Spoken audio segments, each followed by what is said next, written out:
बेटा माफ़ी बिनते दीन मोहम्मद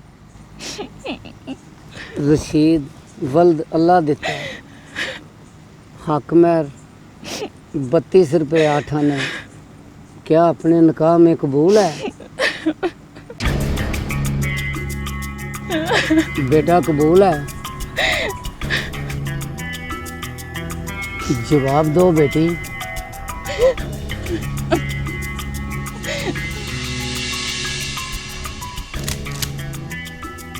जवाब दे मुल्ले को।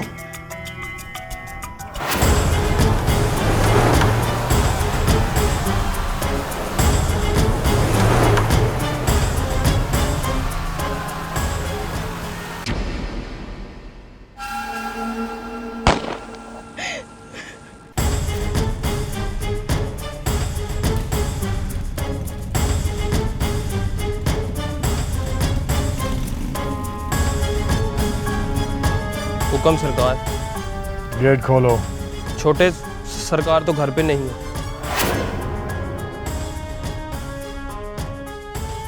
गेट खोलो। सो बिस्मिल्लाह सरकार।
मेरी बेटी ठीक है। मेरी बेटी तुम मेरी गाड़ी में बैठ जाओ बेटा।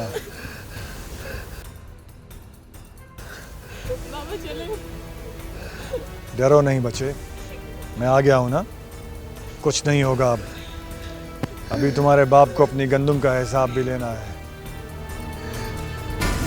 आओ।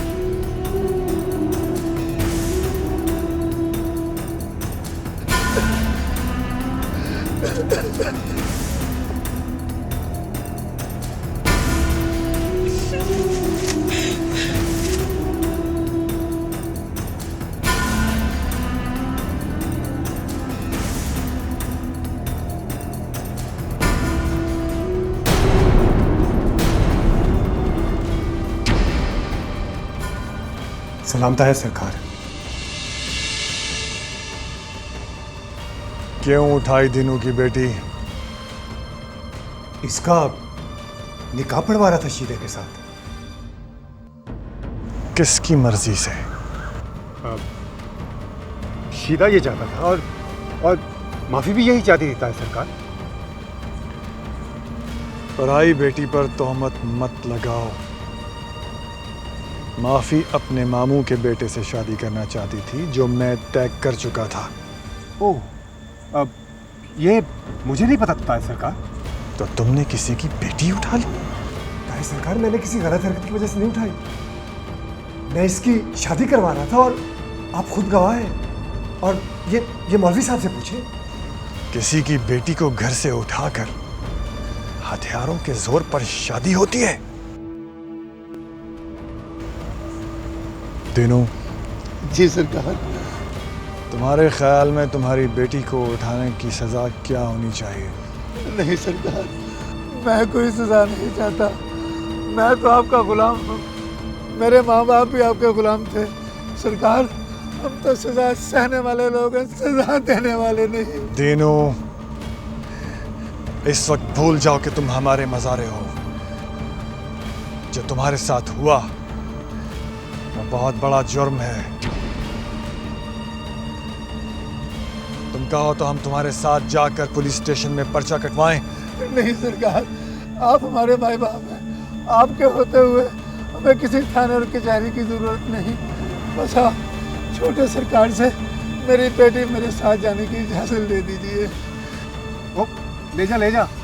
पहले बताता कि ताया सरकार की क्या मर्जी है तो मैं कभी भी बीच में ना पड़ता।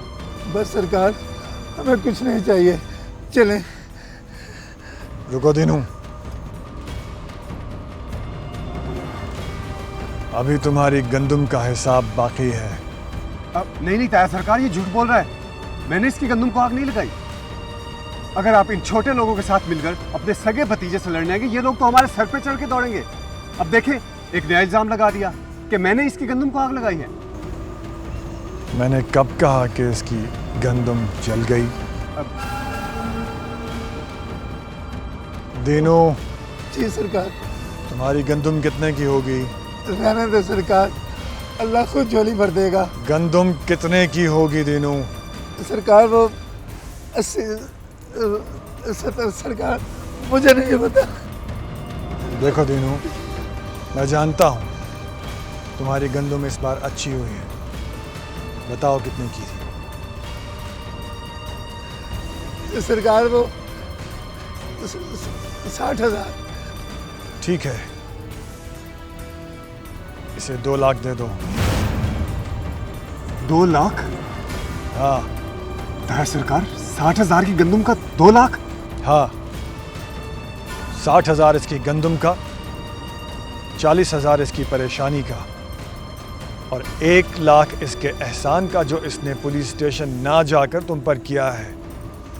क्योंकि अगर ये पुलिस में जाता तो मैं इसका पूरा साथ भी देता और गवाही भी। इसलिए अभी 2 लाख रुपए इसके हवाले कर दो, वरना अगर ये इस गेट से खाली हाथ बाहर गया तो बाहर खड़ा ये काफिला सीधा थाने जाएगा। इसलिए बात ना बढ़ाओ और इसे इसका हक दे दो। मैं आपका भतीजा हूं ताया सरकार। जिस दिन तुम हक पे होगे तुम्हारा भी ऐसे ही साथ दूंगा। जल्दी करो, बड़ी रात है, सब लोगों ने अपने अपने घर जाना है।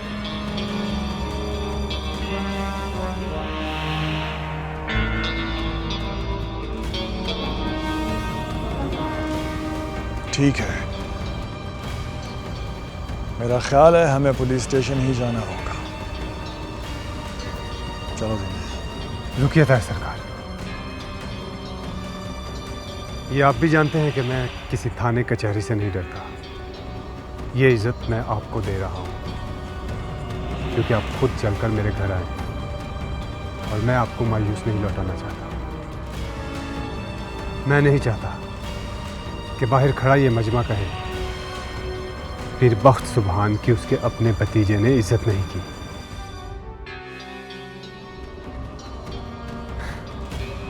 सीधे जी सरकार।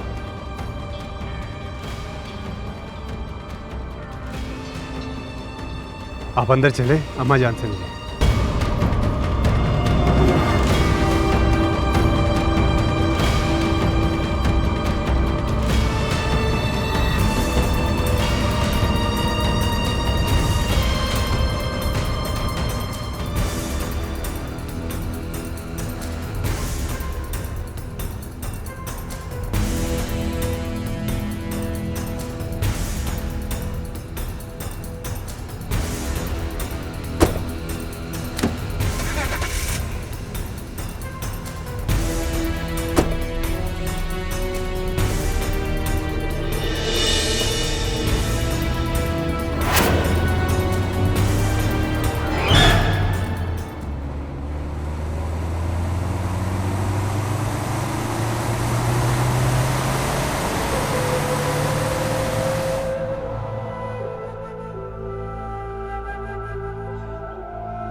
आज मैं आप सबसे ये गुजारिश करता हूं कि आपके साथ ज्यादती करने वाला चाहे आपका अपना कोई रिश्तेदार हो या मेरा, अपने हक के लिए बेखौफ व खतर जवाबन लड़ना सीखो, बोलना सीखो।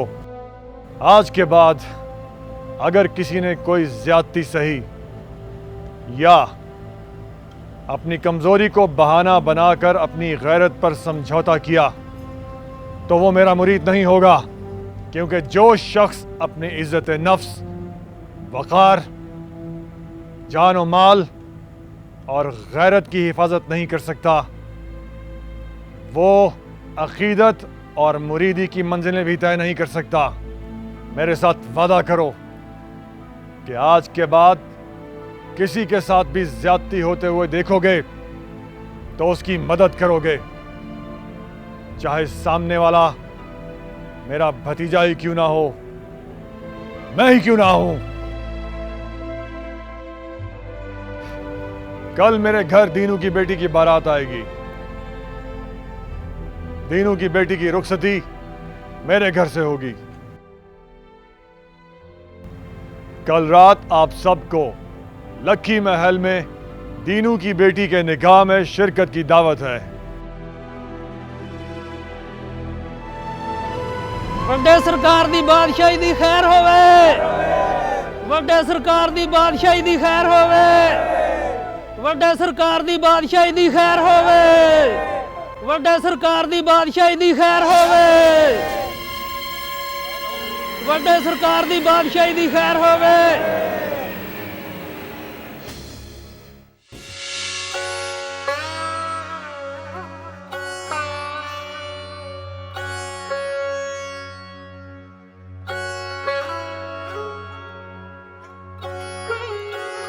एक बात पूछो अम्मा।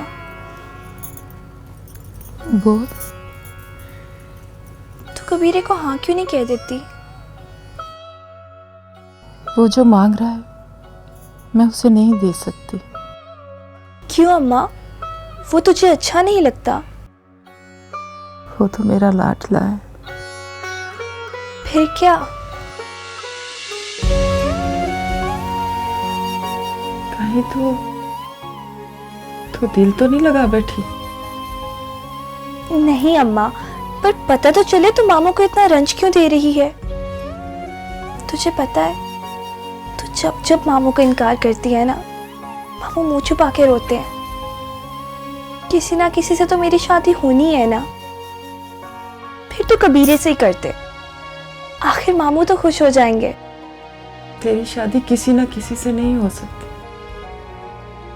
हस्ब नस्ब देखना पड़े। क्या कबीरे की मां अच्छे घर की नहीं थी?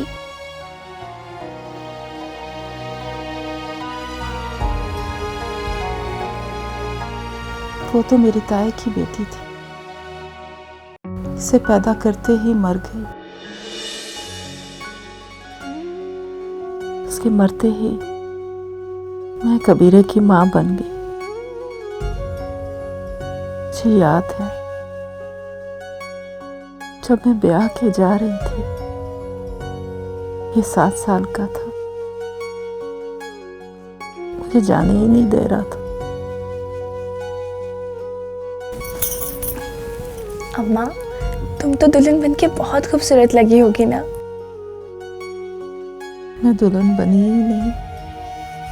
है? फिर तुमने ब्याह कैसे किया? बस ऐसे ही हो गया, खामोशी खामोशी में। मैं कोरे जमीन पे दरवाजे की चौखट पे बैठी रही। तुम्हारा बाप 4 गवाहों के साथ आया, अब्बा ने निकाह पढ़वाया और मुझे तुम्हारे बाप के साथ कर दिया।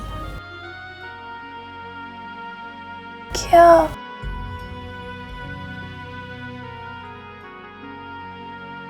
मेरे दाद के राजी नहीं थे? उन्हें बताया ही नहीं था। तुमने लव मैरिज की थी अम्मा? बताओ ना अम्मा, तुमने मेरे बाप को कहाँ देखा? वो क्या करता था? वो कैसा था?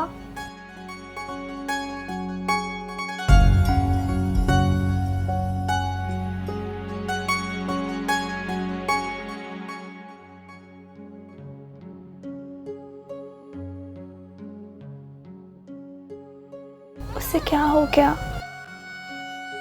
वो कहाँ चला गया?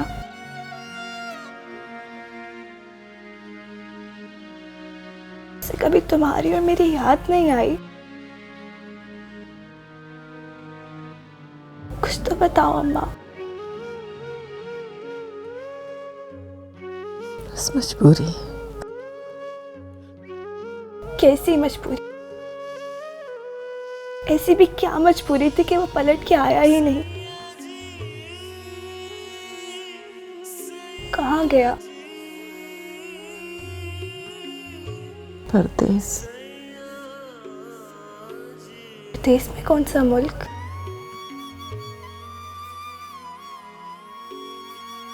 उसने बताया भी नहीं और मैंने पूछा भी नहीं। सीधा सीधा कहो ना, मैं छोड़ के भाग गया।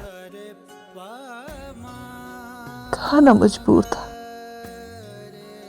अगर वो जाता नहीं तो उसकी जिंदगी और भी कठिन हो जाती। आखिर कितना गरीब था कि बीवी की खबर भी नहीं ली। मैंने कहा था, पर मैंने तो नहीं कहा था ना। मुझे देखने क्यों नहीं आया?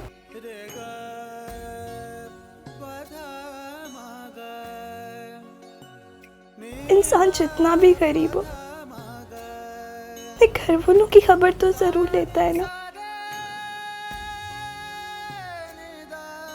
ऐसे छोड़ के तो कोई भी नहीं जाता। हमों को ही देख लो, बिना माँ के भी तो कबीर को पाल लिया। मामू से भी ज्यादा गरीब था। नहीं, आधा शाह था, आधा फकीर था।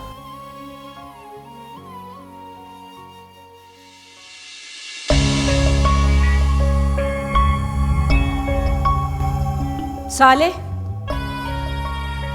मेरा ख्याल में वो तोता मांगने का वक्त आ गया है जिसमें तुम्हारे ताया की जान कैद है। तोता? कौन सा तोता? बनफ्शे, तुम्हारे ताया की बेटी और तुम्हारी दादी की ख्वाहिश के मुताबिक तुम्हारी होने वाली दुल्हन।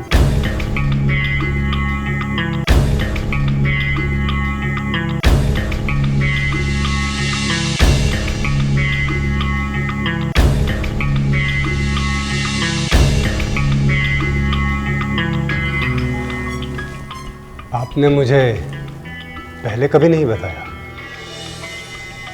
तुम्हारे ताया को हर बात दोहराना कभी अच्छा नहीं लगा, इसलिए वो हमेशा ये कह के मना कर देते थे कि जब तक बनफ्शे बड़ी नहीं हो जाती इस बात को दोहराने की जरूरत नहीं। चलो, अब तो बड़ी हो चुकी है, चलते हैं तुम्हारा रिश्ता लेकर। मैं तुम्हारी बहन से कहती हूँ कि तैयार हो जाओ, और जाओ तुम भी तैयार हो जाओ।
वो बहुत छोटी है अभी। छोटी क्यों है? 18 साल की तो है। अम्मा 18 साल की छोटी ही हुई ना। देखो राबी, ये तुम्हारी अंग्रेजी किताबों की दुनिया नहीं है।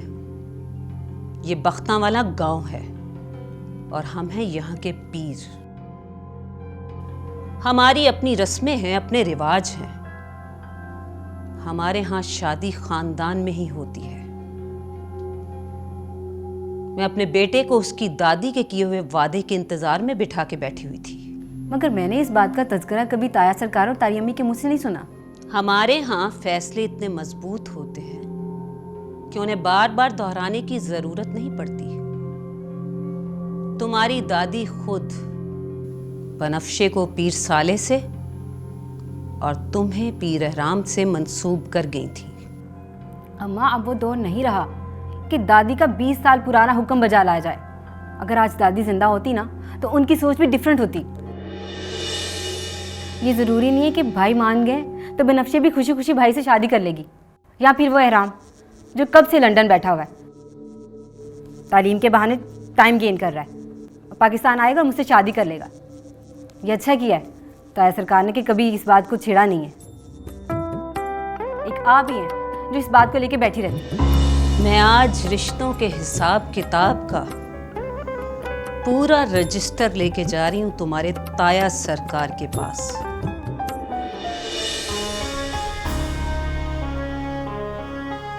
जो बड़े इंसाफ करके अपने नाम के नारे लगवा रहे हैं ना गांव वालों से, उसकी परवरिश में है ना पीर एहराम। देखती हूँ उसको किस तरह राजी नहीं करता तुमसे शादी के लिए। अम्मा मैं कोई मरे जा रही हूँ उसके लिए, जो आप उसे गन पॉइंट पे मेरे लिए राजी करवा रही हैं। हम तो मरे जा रहे हैं।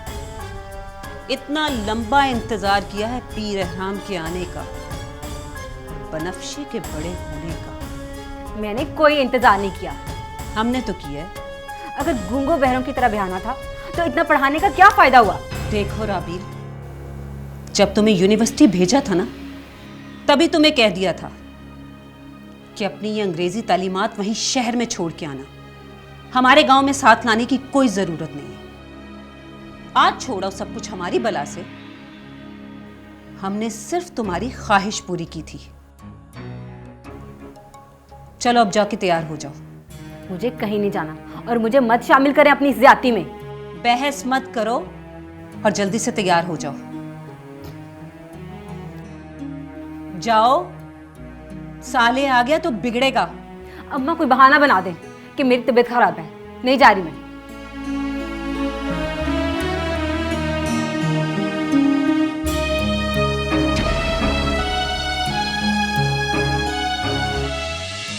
चलो चलो जाओ, जल्दी जाके ना ये न्यास बाहर मुरीदों में तकसीम कर दो। और ये सकीना कहाँ मर गई है? सकीना! मुंदरी, जी बीबी सर। सब मुलाजमों को तैयार करवाओ, जाना है लखी महल पीर साले बख्त का शगन लेकर। बीबी सर मैं भी जाऊंगी ना? हाँ हाँ, तुम भी जाओगी। और रफीक हलवाई से जितनी मिठाई है मंगवा लो। जी अच्छा।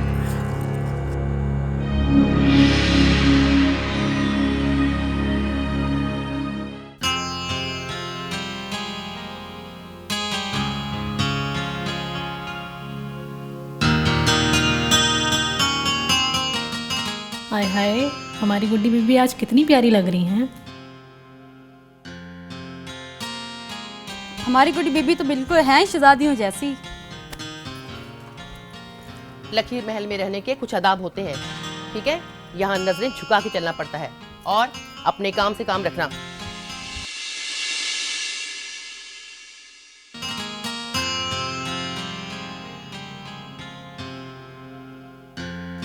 बाबा जी ये देखे ना, अम्मा काली ने मुझे कितना तैयार करवा दिया है। अच्छा, बाबा जी की गुड्डी बाबा जी के पास तो आए।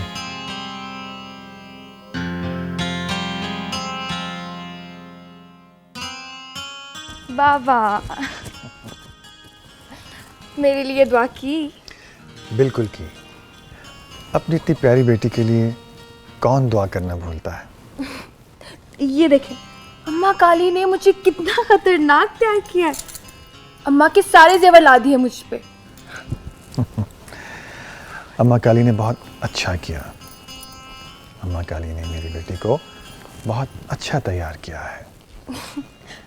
हाँ बाबा, अब साले भाई ने लड़की उठा ली।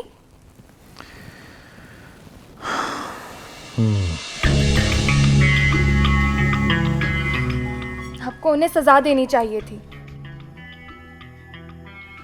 ऐसे ही लोगों की वजह से हमारा खानदान खामखा बदनाम होता है। सुधर जाते कब के, अगर आपने थोड़ी सी भी सख्ती की होती तो। तुम आके सुधार लेना, सख्तियां कर लेना।